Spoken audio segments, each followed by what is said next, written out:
October 25th, the weather went from being hot every day to cold mornings and nights. That's how it is in California. My name is Jacob and I'm a normal high school kid. I play sports and video games, I hate homework, and I hang out with my best friend.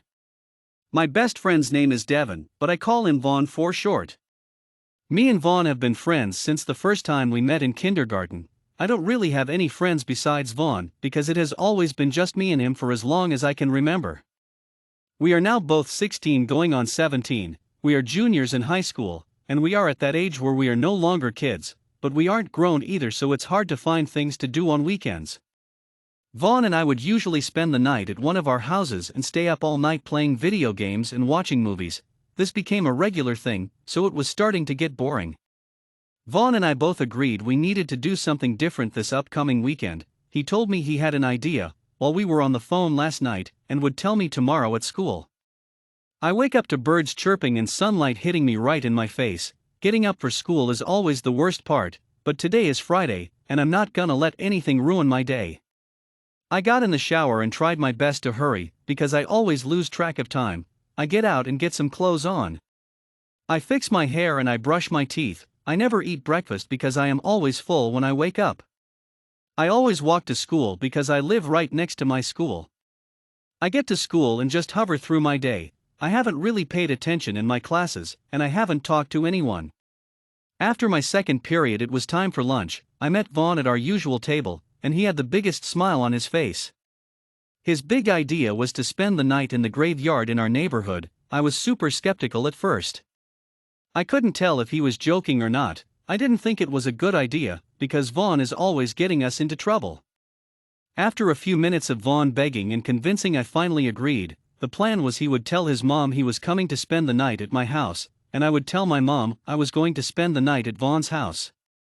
We would spend the night there, and then go home in the morning. After school, I went home and began to pack my duffel bag. I brought snacks, flashlights, extra clothes, and the pocket knife my grandfather had gifted me a few years earlier.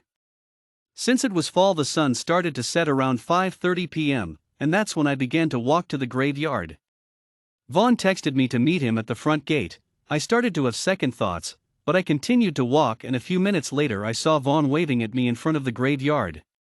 Vaughn was a little too excited about this. He never thinks things through, but he is my best friend, so I support him through anything. As the sun sets, and it is getting darker by the minute, Vaughn and I found a place to sleep in between some trees. We both brought sleeping bags and everything else we needed to get through the night. A few hours go by of just Vaughn and I talking and joking. Eventually he had the idea to go look around, so I went with him. We grabbed some flashlights and began to walk around the creepy run-down graveyard. The place needed to be better taken care of. Vaughn kept trying to scare me as we walked through the yard. I eventually started to ignore his jokes. Then I saw Vaughn come to a sudden stop and his jaw dropped. I looked where he was looking, and there was a man with a shaggy beard and evil eyes digging up a grave. I screamed, but Vaughn put his hand over my mouth and pulled me behind a tombstone. I know that guy heard me scream. Vaughn said we need to get out of here, and I agreed. When we peeked to the grave the man was digging up, he was gone. We both sprinted back to where we had our stuff and sleeping bags. When we got back, our bags were open with our things all over the floor.